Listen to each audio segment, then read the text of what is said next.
What you got for me, Zeke Baker? So I was kind of surprised. I was listening to the radio today, and I've actually been meaning to bring this up because, I've driven home with the kids a few times this summer, and I go through Podunk, Alabama to get there from, Northwest Georgia from Nashville. There's a couple of produce stands I'll go through in little Sand Mountain, Alabama. It's a flashing light four-way stop. There's always a produce stand. But then they have these signs up saying 24-hour cameras on site.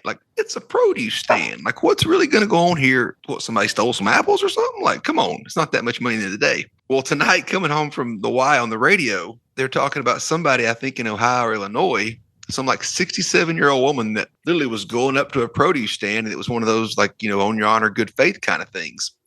Throw some money in the box for whatever you grab. Well, she would act like she was making change, but then pilfer out of the box. And then even better, grab produce on the way out. And they got her on camera taking over $2,500 from a little mom and pop produce stand. And I'm like, shit, those cameras really are worth it. Man, and I would have never thought that in my life.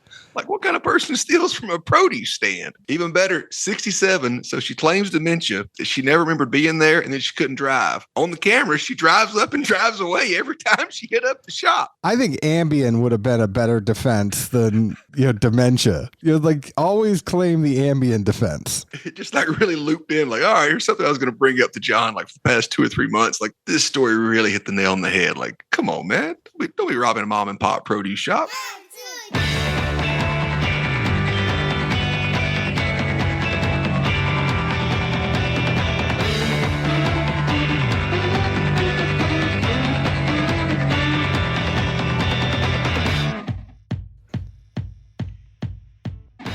Hello, everyone. My name is John Edwards. With me, as always, the man who robs women's hearts around America, Zeke Baker. And together, we make the Dad's Drinking Bourbon. Wherever you are, whatever time it is, thank you for making us part of your day. It's good when I got Zeke to completely go off screen, beat red face. We love you, Zeke. How are you, my friend? Still alive and kicking. Well, we have a very old friend and a new friend on this show tonight. I'm very excited for this. It is our friend from Big Machine Distillery, Mark Borchetta. And then we also have, I got it right this time, didn't I? Oh, you're the Borchetta. Sorry. I'm the Borchetta, John. I am the Borchetta. My brother is the Borchetta. The whole family is Borchetta. Therefore, the Borchetta bourbon and not Borchetta bourbon. I mess this up every damn time. And you, next time you see me, you could absolutely hit me in the arm. It's okay. I deserve it. Hey, can I hit you in that tricep that you burned out earlier today? 100%. You can. I'll allow it. And then we have Cutler, who is the distiller at Big Machine Distillery. It is awesome to have both of you on. How are you? I know Mark already started talking because I'm a jackass, but sorry, buddy. And I match you in jackassness. It's good to have you back. Well, thank you. And I know since we've only been friends now professionally and now, getting more than that for the last year. So I know that when you said very old friend, you're referring to my age. So thanks for that compliment. I'm just over 2. Zeke, you want to just step in here? I know it's not 30 minutes, but I might need you, buddy. I think in this day and age, a year that qualifies or quantifies, whichever you want to use, is a long-standing relationship. I know that guy. I can say my name or he can say his, which I hope he says it correctly because clearly John can't. And I'll be like, yeah, that time we bullshitted for an hour or 3 over some booze. We're tight. We can hug it out, talk about life and the world, and we're good. Well, we did hug it out. Saw you at the bourbon thing. You knew who I was. So, yeah, we are fully considered friends and we're old friends. And so cheers to that. Absolutely. And then the man of many, many words. We've been sitting on here for about a half an hour, and I think he said hello and that he was at the distillery. But Clay Cutler, we're sorry for keeping you there so late. Welcome to Dad's Drinking Bourbon. Thank you very much. It's nice to meet you, John, and you, Zeke. I'm proud to be here. I know that Zeke kind of scared you a little bit. Are you okay? I'm getting over it. It's going to be okay. It is way past my bedtime, but I'll be all right. So. For those of you that don't know, in the talk before, we were sitting here, Mark, Clay, and I were waiting for Zeke. Surprise. He is fashionably late most of the times. And he came on and his screen was black. Mark said, what do you think he's doing? I'm like, well, knowing Zeke, he's probably putting his shirt on. And then Mark said, I hope he has a shirt on. And then one of the first things he did, we were talking about some injuries that we had. And first thing Zeke did was take off his shirt to show everyone his shoulders that are still not not correct from when he hit the tree skiing in January. I hit the ground, not the tree. Thank you. Whatever. You hit something, big dummy. Mark, Clay, how have you been? What's going on? We know that the second version, the second batch, well, it's not batch because it's all single barrels. So the second edition of Borchetta bourbon came out and you had the race. The race came to Nashville, the Nashville Grand Prix. This always gets released every year around then. Tell us what's been going on with you, what's been going on with Big Machine.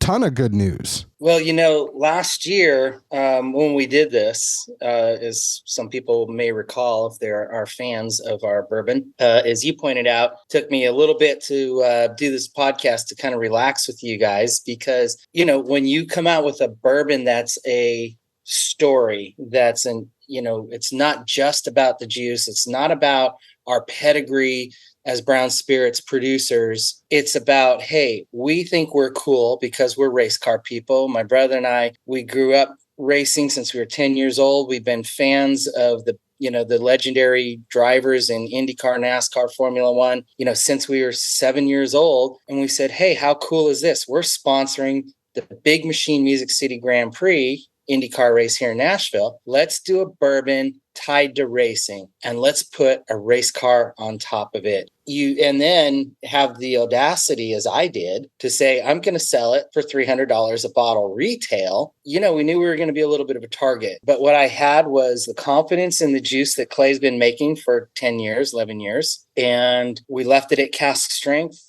Everything single barrel, and we only had 1,000 bottles to produce. So we put it at that. And, the story goes that, our local distributor didn't want it, Best Brands.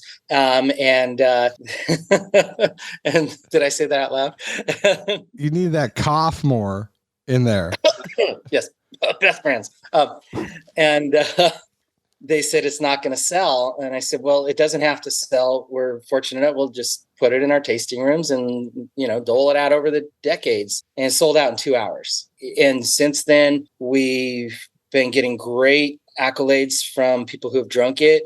We entered it into 3 awards for design and or juice, and won gold, double gold, best brown spirit in all of them. And so that makes us really proud. And so anyway, I was nervous when we got on this call the first time. Thought you guys were going to drop some bombshells and attacks. And I don't know if it's because I started convincing you guys that, yeah, we did something from a cool marketing standpoint, but this juice is good. We're real. Clay's been experimenting with red, white, and blue corns. We've got some good stuff going on. And so then I realized you weren't going to be attacking and that you're like, oh, okay, you're serious. So then I loosened up. But anyway, since then, like I said, we sold all of it except down to less than 100 bottles and realized, oh my gosh, this has to last us forever. I said, just bring the price up. If somebody wants it because they're a collector, they'll do it. And we put it $1,000 a bottle and we sold 7 of them within like 2 weeks or something. I'm like, oh Lord, put it at 2,000. Just because we need it. We need to have some for the rest of our lives. And we sold a bottle this week, and over the race weekend sold some. So that's what's been going on from that standpoint. So we realized we had to do another one. This year, we still took that same great juice, tasted more bottles. This year, we were able to get some of the red corn in and the blue corn. And we dedicated this one for all you racers out there, because, of course, who doesn't tune into the Dad's Drinking Bourbon except race fans?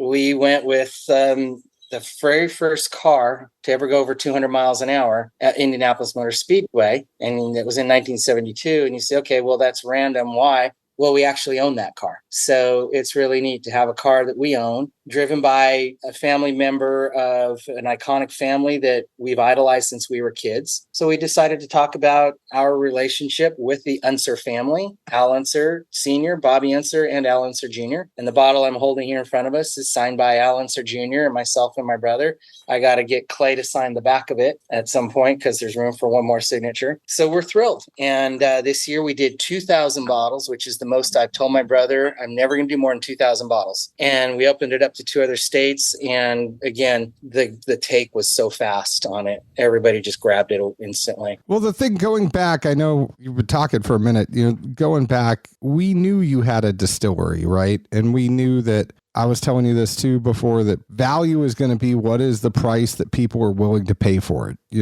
At the end of the day, that's what it is. I could say something about $300 bourbon, but I could say a lot about $300 bourbon for about 50 distilleries. So, in this day and age, it's kind of hard to go there. It's just if people are willing to pay for it. I think at the end of the day, what it really comes down to is, number one, is the juice good or not? Figure that out. And then what is the value that's assigned based off of, how that juice is to you? We weren't going to rail on that. What we try to figure out at the end of the day, especially with what I would call a quote unquote celebrity brand, in the sense of like, I'm a celebrity. Yes. But I mean, you are, but there's a sense of it where you have people like that and you always kind of like try to figure out. So I think there's an apprehension on both sides, and it's almost like, okay, is this person real? Like, did they just buy a distillery because they needed something to do and they wanted to put their name on something? That's kind of where we're looking at it. And then you're looking at it like, well, do they think we just bought a distillery because we needed something to do? And once you have that moment where you figure out, you're like, no, I'm in there. I'm with Clay. I'm tasting through these. I'm figuring out the ones I want. I'm selecting the barrels that end up becoming Borchetta bourbon for the year. Like, that is where you kind of go like, okay, he's not one of those guys who buys it and he's there for the interviews, but everybody else is doing all the work. And there is a mutual respect that comes from that at the end of the day, where it's like,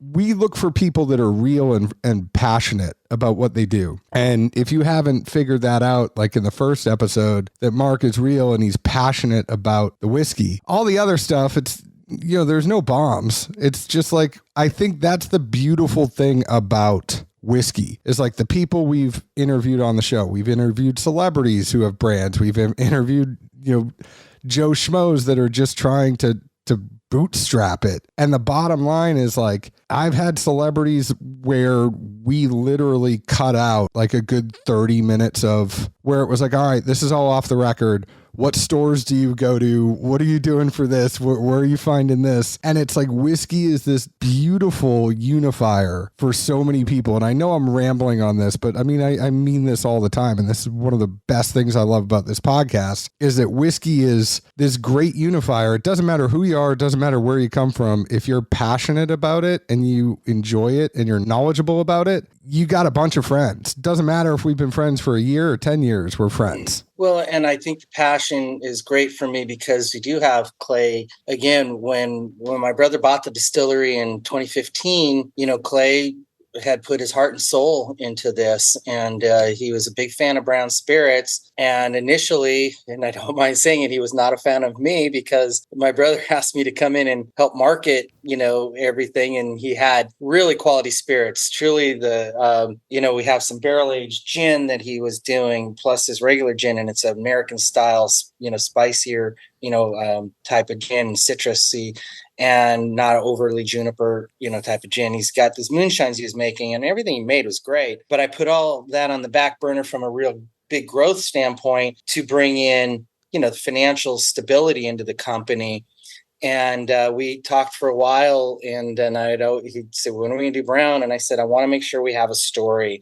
So Clay, why don't you share some of, and don't hold back on, how all that came about and your passion for brown spirits. Well, it was in addition to that, we remember you also didn't want to have the brown spirits become successful overnight. And that's an exaggeration, but I remember you saying many times, if this goes the way I think it's going to go, and we put it out there and people like it, which we are confident that they will, and I was confident that they would too. He said, we can't be caught with our pants down and not have enough to keep distribution going. And so it was kind of hard for me to accept and appreciate that in the beginning, because I'd worked so hard up to that point. We all work so hard. But I see, in retrospect, the wisdom in that. And obviously, everybody's business plan is different. I respect that too. I just appreciate that now it seems like the time is kind of developing into the right time that we all were hoping would come.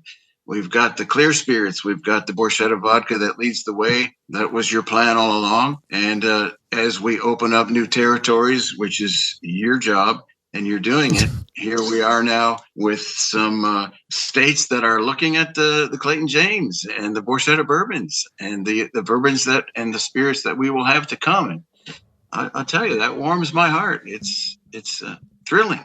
Well, so Clay, tell us a little bit more about you and tell us more about your story and how you ended up there and where you went along the way. My story goes back in the world of distilling to about 2010, 2011. So we're going to go back to the point where I had left a job. My jobs, most of my life were in equipment design, process engineering for fields that were not related at all to whiskey or distilling. But as the federal laws changed about 2011, and they said, finally, after this 100 years of not allowing anybody but the big 4, 5, or 6 to be distilling in the United States, the federal government, eased that law, that restriction. And so I started to think at that time, that's something I think I would like to do. Of course, having the desire to do it and having the money to do it are two different things. But I did find someone who happened to be a family member, my brother-in-law, James Blair Butler. He was the one who agreed to partner with me. I would do the technical part, start to make the whiskey. We got together, bought land, bought a building, built the building. Back in 2011, there were no classes to show you how to do this. There were no books about distilling.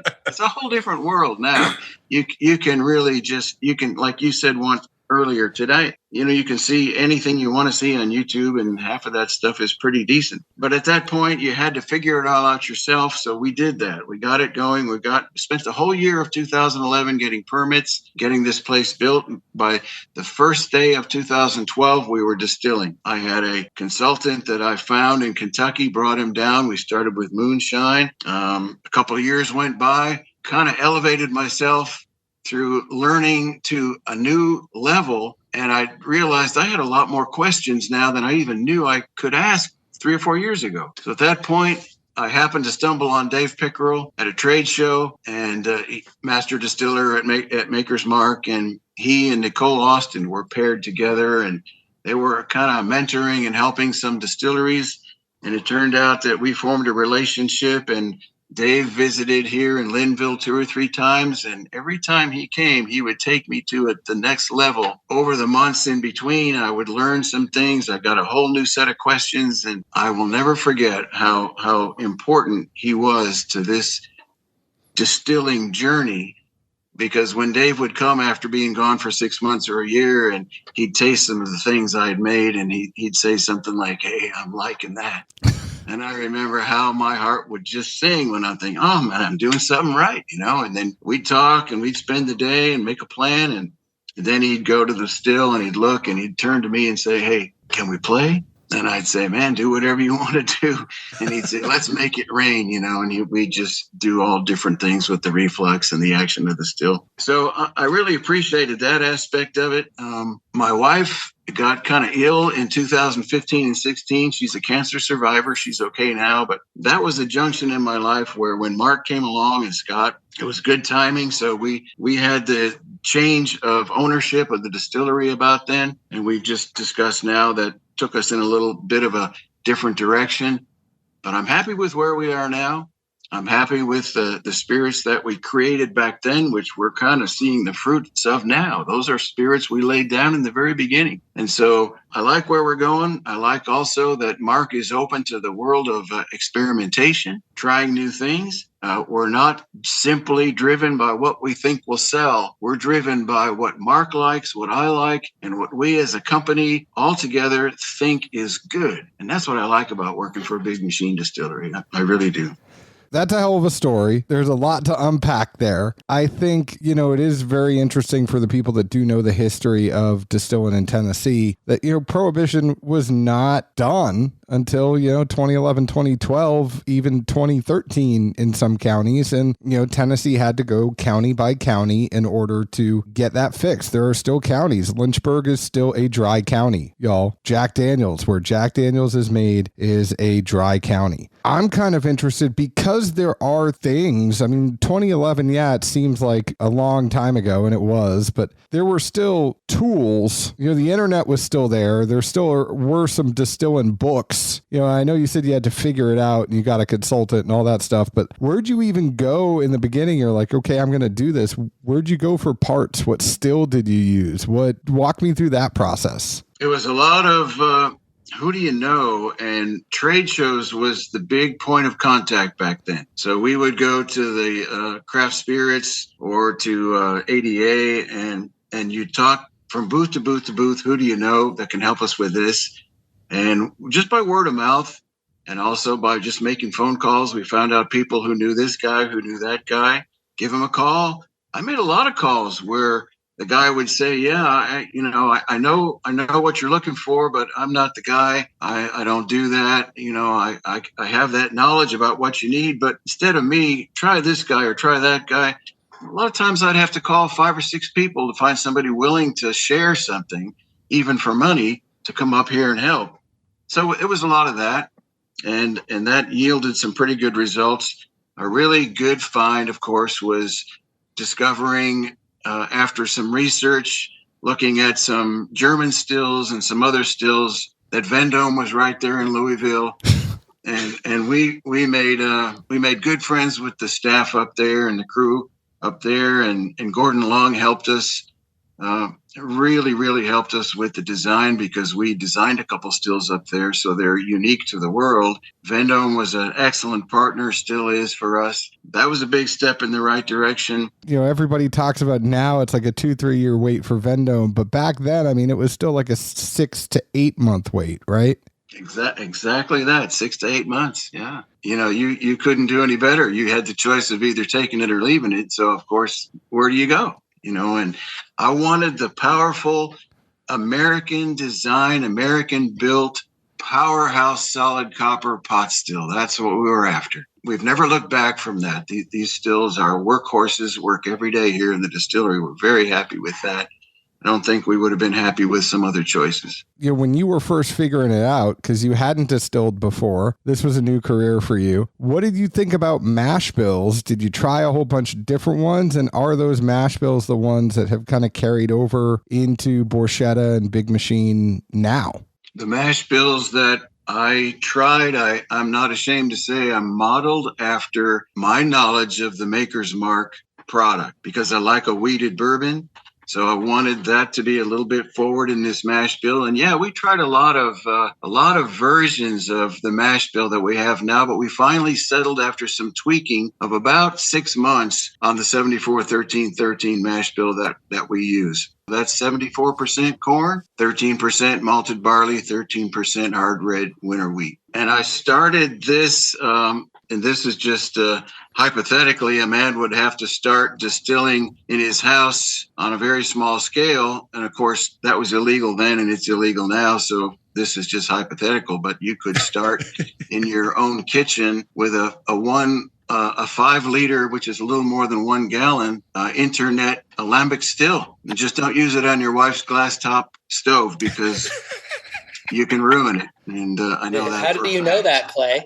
Yeah, well, I think just calculating, it'll stick to the glass top and it'll take a big chunk out of it, and you're likely not to hear the end of it for a long time. So that's that. And then you go from there to a 26-gallon electrically fired still in your garage, and you experiment with mash bills and fermentation in 30-gallon Walmart garbage cans, plastic ones.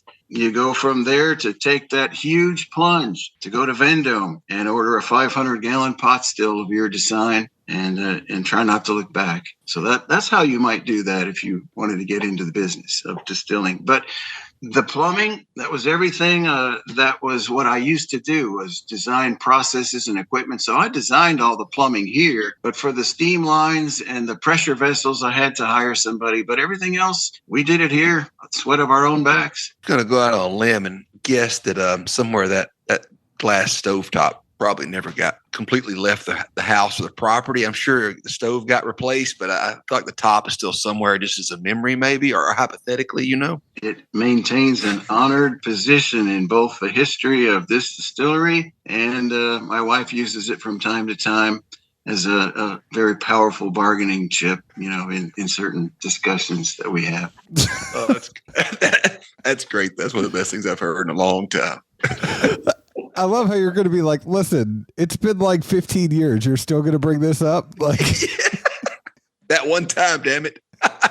You don't get a little still and start. I mean, there's so many people that have started their whole story that way, where they were like, and even the master distillers now that are testing stuff out, they're not always, there's a whole distillery portion of it, but let's wink, TTP, ATF, nobody's doing this, but we know distillers are taking a liter still home. They're tinkering and figuring out different experiments they want to do, and it might not necessarily be at the distillery. I think it's the nature of the business. If we stop experimenting, we're going to stop growing. You know, you guys are aware that the American single malt is going to be a category one day. That's because people are experimenting now. They're pushing that. You know, they're kind of seeing where the horizon is going to lead us. What can we do? And in the United States, our history is take an idea and we run with it in 1,000 different directions. So we're still staying within the traditions of whiskey that have been established in this country, and we all respect that, but we also like to push those boundaries from time to time. I'm one of those people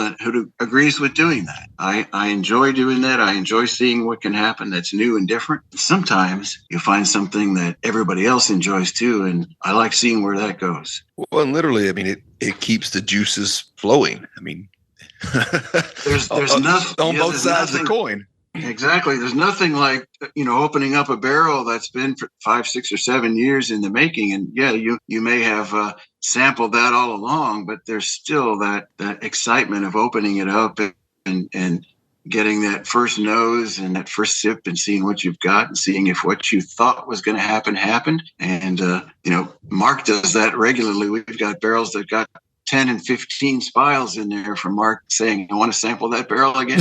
It's been 3 months. I want to sample it again. Okay. So guys, while we've been doing this, I was looking to see what I had here. And did I bring home barrel 511 or 411 and 517, which we had sent to you, a red and a white. And I found over on my shelf this barrel 368. And I'm going, I wonder what that is. And it's a kind of a low proof at 86. I'm going, what is this? And I open up and it tastes, I'm like, dang, this is really good. I'm like, well, that makes sense. It must be why I have it here. I had no idea I had it. And I probably brought it home a year ago when we were tasting the original Borchetta bourbon. And I was literally texting here Kylie and Cameron. And Kylie is our VP of production, who has as much of a love and passion for brown spirits as all of everybody here on this call. And she lives it, and she used to work for Maker's Mark before she came to us. And said, hey, do I have any more of this? She said, yeah, we've got a full barrel. It's the white corn. It's non-LCP. It's this, it's that. And I'm like, dang, this is good. And it's a little unique flavor. And so it's fun to Clay's point, to pull stuff out and go, hey, where is it gone? What's it doing? And it's got a little fruitier, sweeter taste than, some of our LCP stuff. And, so it's fun. We have a blast with it. And I love that Clay has experimented all this time. And I'll own up, I wasn't as supportive of some of the experimentation when we came on, because I was tasked with with a job to come from a business standpoint. And I hope because I own up my own things, I know Clay probably doesn't mind a couple things that, I think when he built this, he thought it was a little bit of a field of dreams. If you build it, they will come, and didn't realize the harshness of this business. It's rough out there. And I knew it was going to be a tough road for us to get, some established credibility here, but we have, and it's really neat to see these things that we've got that he was experimenting with and he's continued to experiment with. And it's an exciting future for us. It couldn't happen soon enough because I don't know how long we go here, but to drop the bomb, Clay came to me earlier in the year and said, it's time for me to start phasing out. And it took me some years to really appreciate his artistry. I knew it from day one, but really recognizing what he does and the specialness of what he has built, originally as 10 South Distillery and now Big Machine.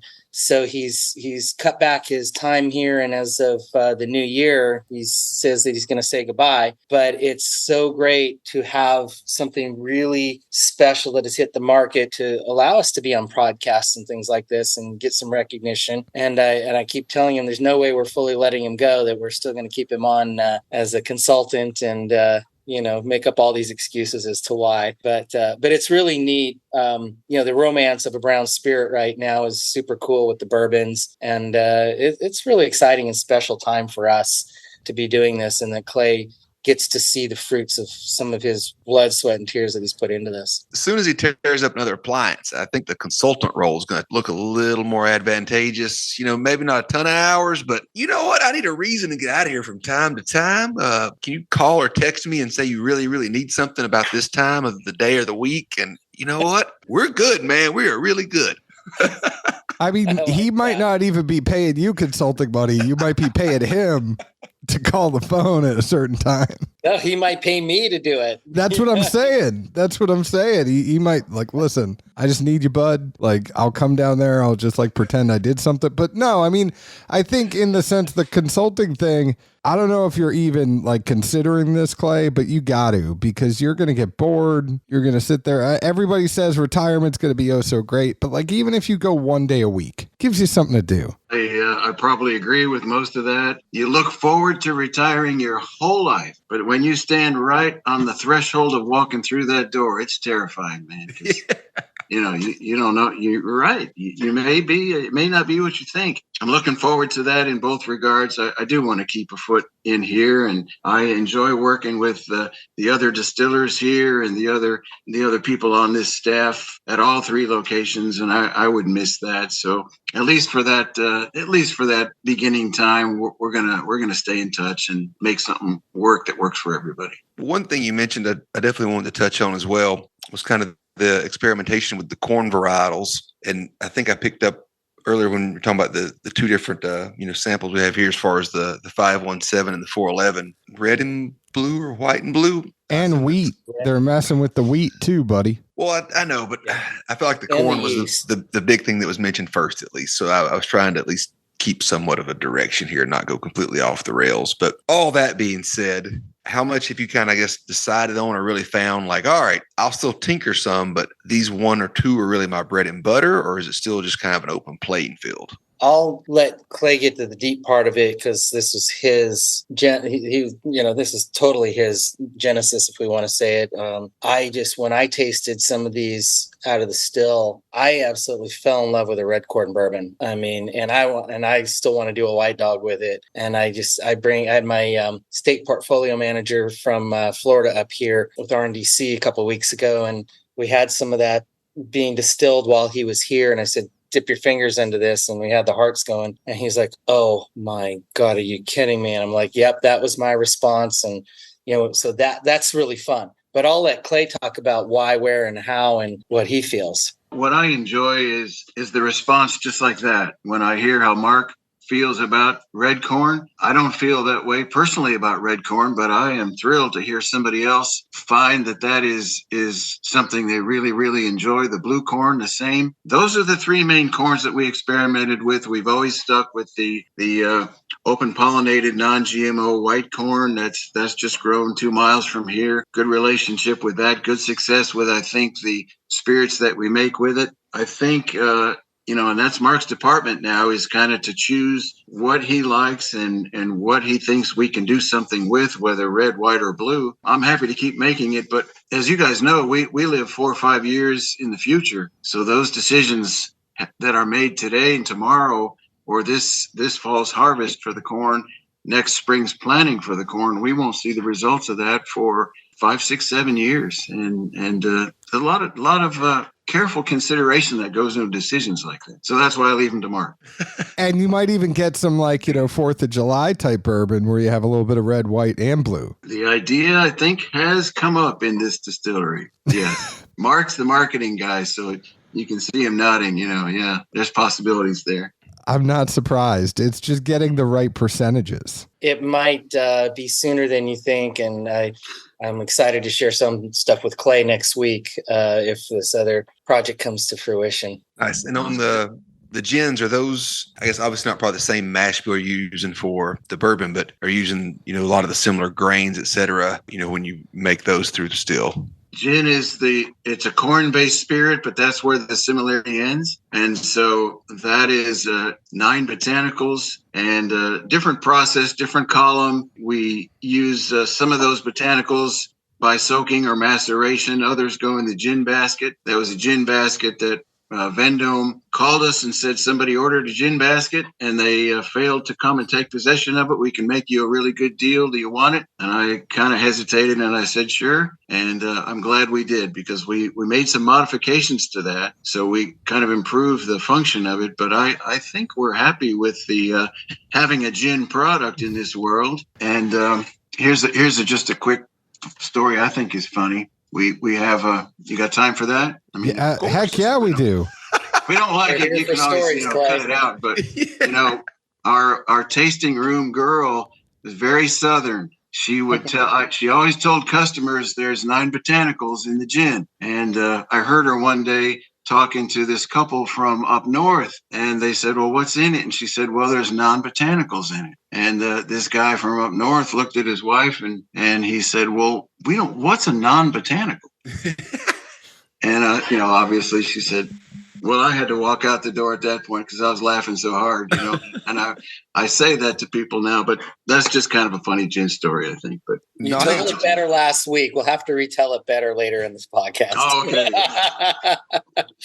I mean, it's great you guys do it, though. I mean, obviously, we're dads drinking bourbon, quote unquote, but I mean, we've always thought and said, like, especially if you're coming up off the ground, if you don't have clear or white, whatever you call products, how do you keep your lights on unless somebody's got a deeper pocket than John and I ever will? Those turn out quick. And if you do it right, you're going to reap, the rewards of it. And obviously that gets you other sources of revenue. Like, it just makes so much sense. From, some folks don't do it. And at least if they're distilling wise, it's like, how do you not want to try and get more money coming in the door in a few weeks versus 4+ years, like you said.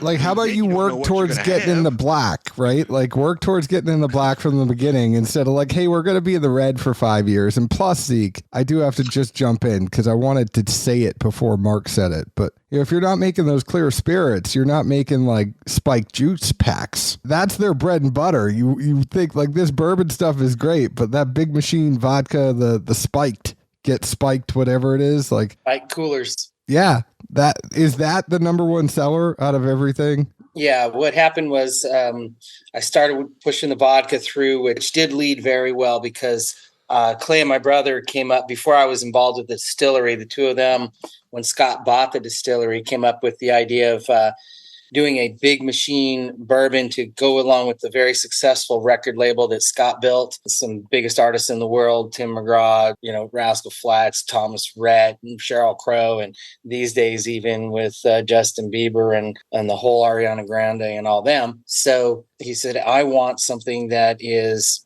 Big Machine related. And so Clay said, start talking to him about things and things they could do and going, hey, if we trickle vodka through platinum filtration system, and Scott's like, platinum? Wow, platinum records, platinum vodka? They came up with a platinum filtered 20 or 13 level column still, running through that twice.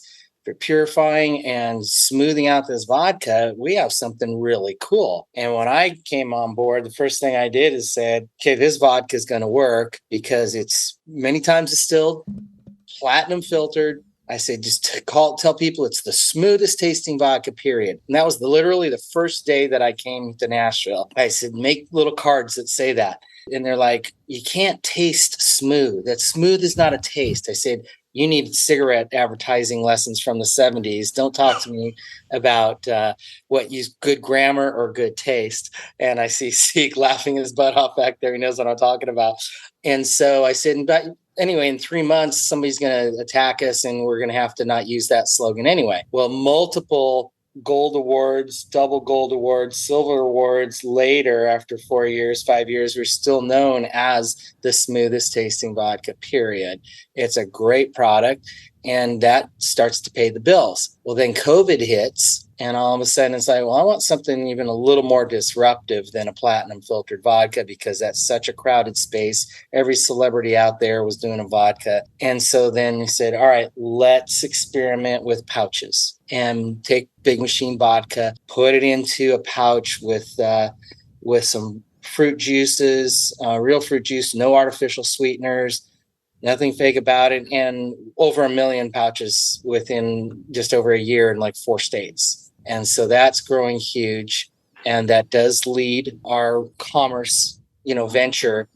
And that in our tasting rooms, we have an incredibly successful tasting room here downtown Broadway, where you can get the barrel aged gin, you can get the blackberry moonshine, you can get the 140 proof almighty moonshine, you can get so many of our products, our Southern Spice rum, all those things. And then you can go over to Berry Hill and have what now Open Table has told us we're one of their top 10 places for brunch in Nashville. And it's like, wow. So anyway, we do that as marketing to lead so that we can feel so comfortable to make these spirits and give a little poor timing now that Clay's starting to phase out, but a little more support to the brown spirits, exploration and venture.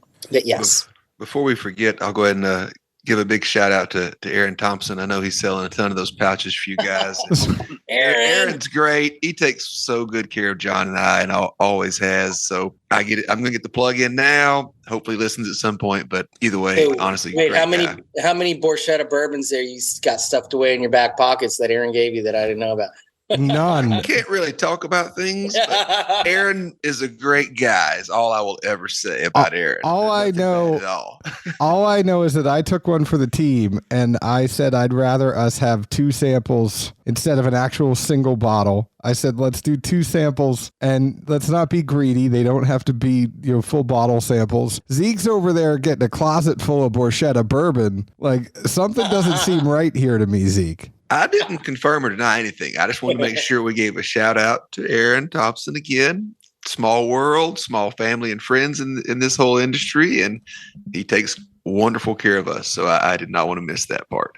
So the one thing I do want to mention, and we did have to shout out Aaron and all that, but what's the plan? Do you have somebody in there who is sitting with Clay and apprenticing and learning? What's going to happen come this first of the year? Or are you going to have to get called in a lot? I've been working with our 2 distillers, which are amazing women, for the last 3 or 4 years. I think both of them have been there close to that long, but in the last couple of years, my focus has shifted from trying to be the chief distiller here to trying to convey everything I know about distilling to those 2 women. So those are going to be the 2 main ones. And then beyond that, Mark has some additional information probably. Well, I think, these young ladies are very impressive because they have the one thing I love down there is the 3 of them working together.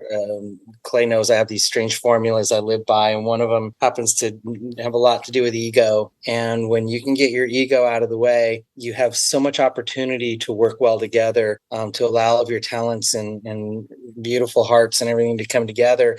And when I see the 3 of them, between them, there's zero ego. And they share information, they ask for help, they talk, and it's really a powerful combination. But we think that there still needs to be some maturity in there from an operational standpoint, some leadership standpoint. So there are some explorations right now to see if we can get a senior person in. How that chemistry is going to work, I don't know the answer to. There's another important name here, Kylie Judge, who is a young lady who used to work at Makers, started as a bottler here 4 years ago, making her $3 an hour or whatever it was to put vodka in bottles, and came to me and wanted to build a touring program. Then she wanted to do our website, and then she wanted to do this and that and the other. And she's now our vice president of production. And there's a great relationship between Kylie and everybody down in Linville, which was something that is more special than I was able to build on a weekly basis of staying in touch with everything. And so I think between Kylie and the little bit we're going to keep Clay on a leash, and then we have Morchietta and Haley down there and up here, we have a 250-gallon pot still right here on 3rd Avenue, which is the only active distillery right on Lower Broadway. And you 2 need to come up there. If you want any chance of an above-the-board bottle of Borchetta bourbon, you guys got to come do a podcast from Big Machine Distillery. Let's do it live on camera. Let's make it a special event, and your pay will be a couple bottles of bourbon. But you guys got to come in there and hang. But I think, that's really our future. There's no intent to slow down. There's no intent to veer away from anything we're doing. We want to build. We want to keep building all of this. I'm pretty much committed to it. This is my career to run this thing. My brother loves it.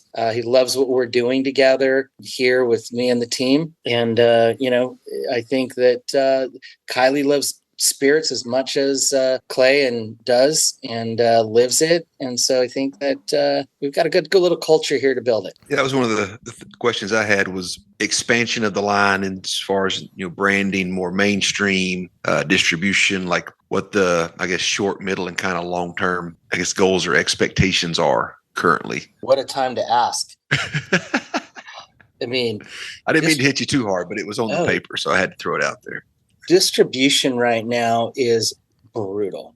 I mean, you've got some of the biggest distributors in the country out there who can't deliver product to Target for 3 months. Literally, that's a truth. You've got such a dearth of staffing right now in this world. It's crazy. So we are very fortunate and very grateful to my brother's success in the record label and his love for this company and what we're doing to build through right now, where we see a lot of the big guys, they're making it, the big suppliers, but a lot of small suppliers are struggling right now really hard. So when you ask that question, I'm like, wow, let me just tear up everything that I had 6 months ago.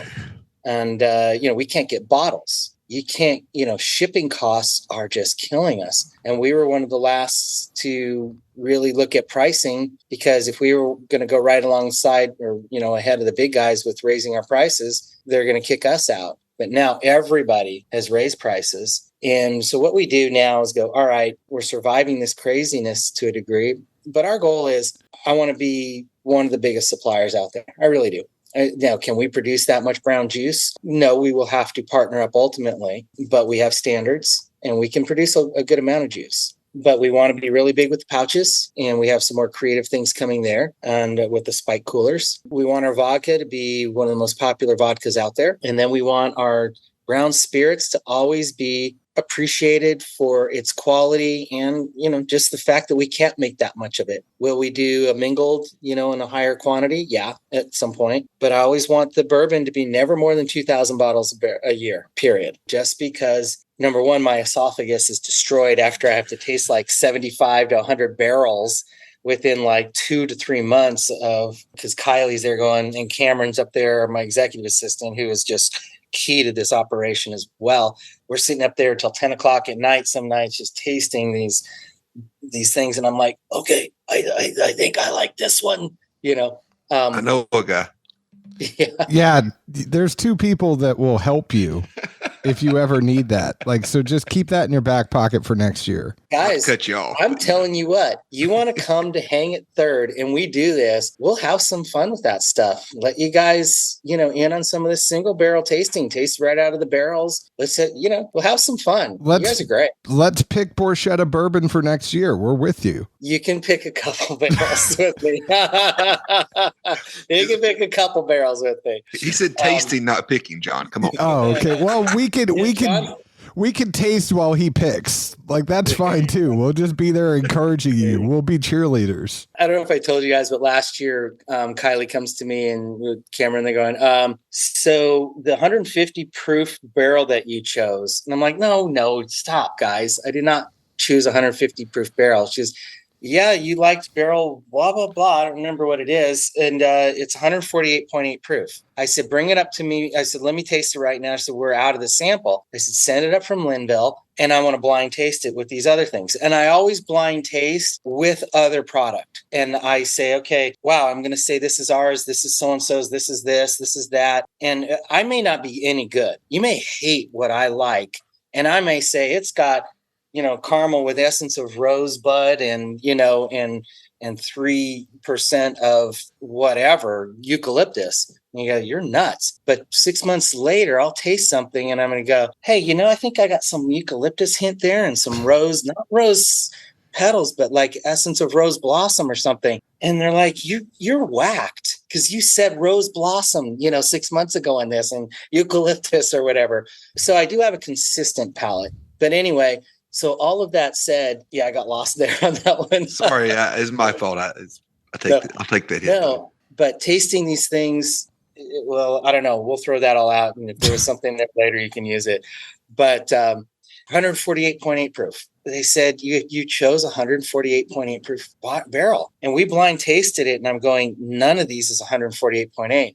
And one of them was so smooth. It was a 15-gallon barrel, probably 8 years old. I said, barrel that because it's good. And we only got 15 bottles out of it. And so I keep all those in my private collection.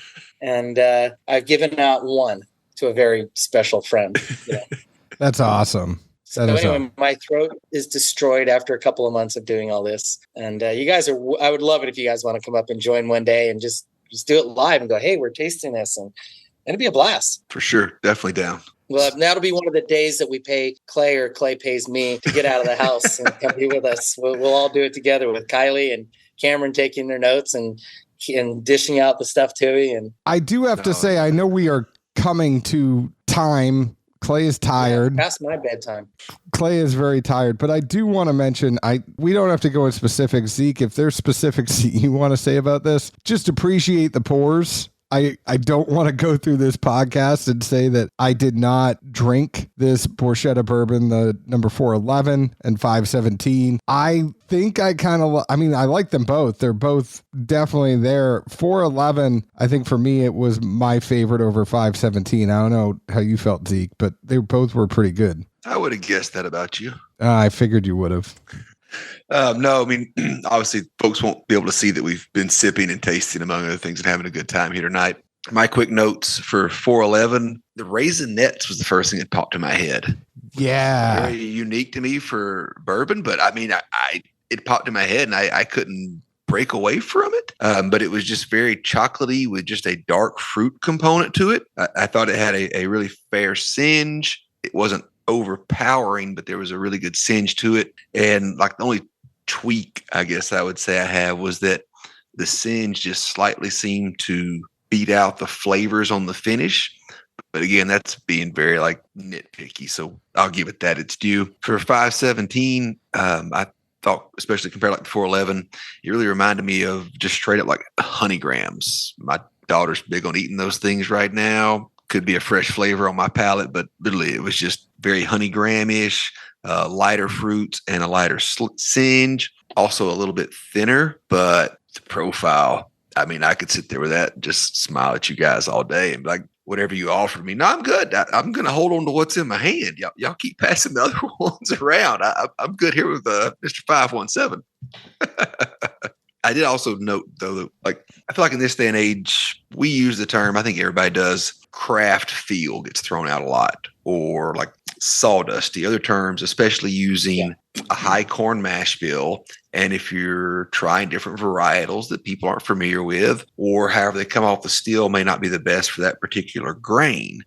And I'm saying that simply because I didn't get that in either one of these at all, which I think is something that anyone that breaks away from, like you talked about the main brands, and everybody's used to those profiles, and like Heaven Hill has this, Beam has that, etc. But when you go to a craft, to me, that's one of the first things you look for and hopefully don't get is just, again, that craft feel, quote unquote, sawdusty. The corn's not quite where you want it to be, and you really can't perceive any of the other grains that are in there or the flavors.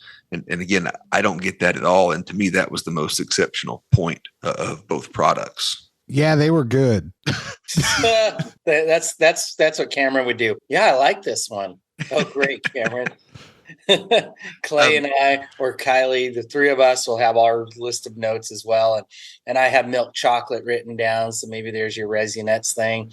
I think when it comes to honey grams, well, that's because what you just ate. And there's still honey gram on your palate that just like in your teeth. And then we're like, Cameron, what do you think? I like this one. Oh, good. Thanks. No, I was playing comic relief. I mean, Zeke knows once we start getting over an hour here on the recording, he knows I get a little antsy in my pantsy. And I thought you were being serious that was really all I had to say. No. I would typically have, a lot of tasting that. I mean, I will just say sometimes it is good to really just appreciate the pour. And sometimes it is okay to say, hey, that was really good. And there's moments for me at least in whiskey nowadays, where I just really enjoyed the conversation with y'all tonight. And it's one of those ones where I don't need to go into the tasting notes to know that like this was a good pour with good friends. And that's all that really mattered in tasting notes on that tonight, you know? You know, on that note, I think that these bourbons, what I find different is that they're not up north. You know, I find them to be lighter, fruitier bourbons, and I find these to be, sometimes I call them a little more masculine, and I never really know why, but it's more of a library room, cigar smoking type of a bolder, smokier product for me. You know, Clay uses the Char 4, and so I just think they're just a smokier, heavier, bigger bourbon in general than what you get up in Kentucky. And he's got that sugar maple,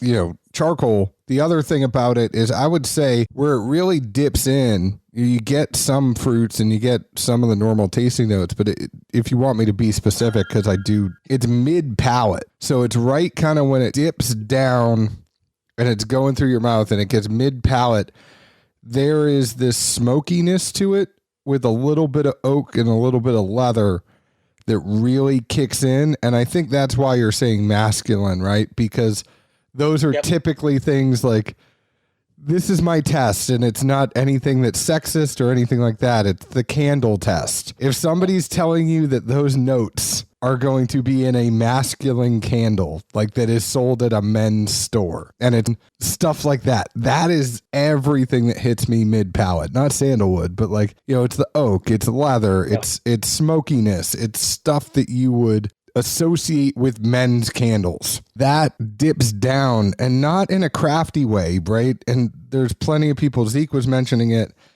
it's not a craftiness to it, but there is a little bit of singe, not too much that it overtakes the palate, but it's a little bit of heat when it dips down there for me. It's kind of a manly pour, you know, it's kind of one of those pours that, you know, it's good. It's very good. It's just that smokier side of things. And if you enjoy that smokiness, the Borchetta, if you sat there and you were on the back deck with a cigar, that would pair very, very, very well with a cigar. Mm-hmm. Yeah. And thank God you didn't say sandalwood or we couldn't be friends. No, there's no sandalwood on there, but it was a metaphor. I know what you're saying. I know. But yeah, I think that the approach of these, like I say, is usually I can pick ours out from, you know, from everything else that I taste when I blind taste against the others. And Kylie picks a lot of, you know, variety of stuff to blind taste with me when I taste our stuff, because the last thing I want is to only be tasting our product and not know what else is out there that people are comparing us to. And if they're saying, hey, you know, I'm liking, you know, single malts. Well, okay, great. You're liking single malts. Or, hey, I'm liking, you know, the lighter Kentucky bourbons, or, you know, I'm liking a Basil Hayden, or I'm liking a whatever, you know, they've never had a Whistle Pig, or they were, you know, it's just, I like to just compare all of those and really just see where we stand against it. And even though I can say, hey, I think this is ours versus theirs, and 9 out of 10 times I'm right, you just got to appreciate what we're doing and this style of what we're doing versus appreciating, you know, what Angel's Envy is doing. You know, we're not as fruity and light, or not light, but, you know, so it's a different approach. Well, like you said, too, I mean, I think the best part of drinking people consistently is we all have different notes that resonate for whatever reason. They probably go back to our senses. We were kids, random things. But as you become familiar, you know that when I say tomato, it resonates as, you know, something else in your world, but we both know like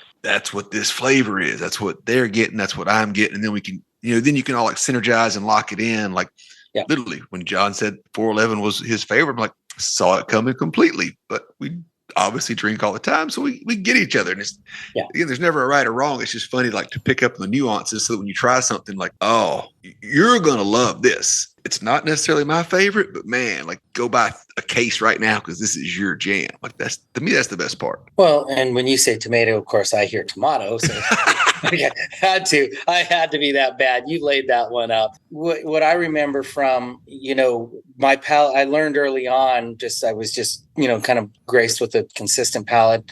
And so I used to blind taste 61 Bordeaux's with guys when I worked in the restaurant business years ago as a wine steward. And, I could pick out the La Mission Aubryon versus, whatever, a Palmer or Chateau Lafite. And then I would go and we'd have all the we'd have the top guys from Wine Spectator, Wine Advocate, whoever else. And every single one of their notes from their tables was different. Table 2, there's guy, James Beers. Oh, well, I'm doing da-da-da-da-da. Or somebody's over here going, well, I see this. Everybody's going to describe it differently. But to your point, you kind of knew what John was going to like and where he was going to go with this. And vice versa. Oh, damn it.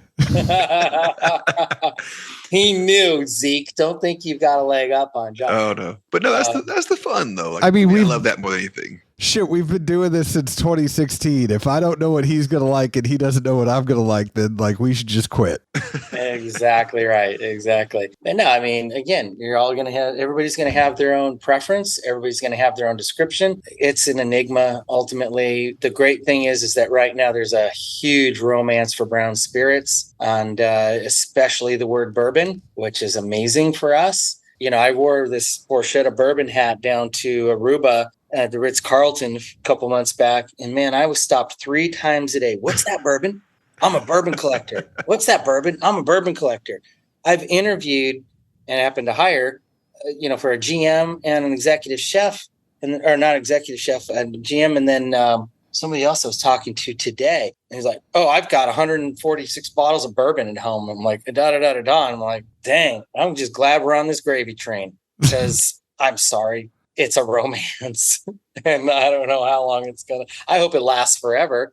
Just like, you've got your people who love their Bordeaux's and the people who love their white Burgundies. I happen to be a white Burgundy fanatic and all that. And there's just people who just love this concept of I'm a bourbon collector. Great. It has grown immensely. Well, all I will say is we hope it keeps growing for y'all. Clay, we wish you all the best in trying to retire. We hope that you relax. We hope that you have some fun. And we hope that you get back and annoy Mark a little bit. Mark. And avoid the stove. Yes. He's not cooking on my stove.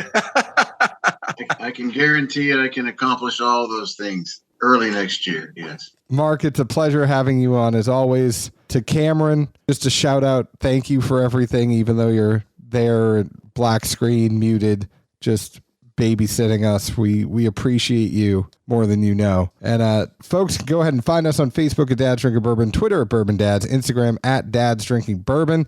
Find Big Machine everywhere, Big Machine Distillery. Find them on the Instagram, find them on Twitter, find them on Facebook. Go to their distilleries. There's one in Linville. There's one in Berry Hill. There's one on 3rd Avenue. There's a ton of places you can go to Big Machine Distillery. Mark, Clay, thank you both again. It's changing for various reasons, but at the moment it's called Abernathy because we're on 1800 Abernathy Road in Linville. And Clay did all that.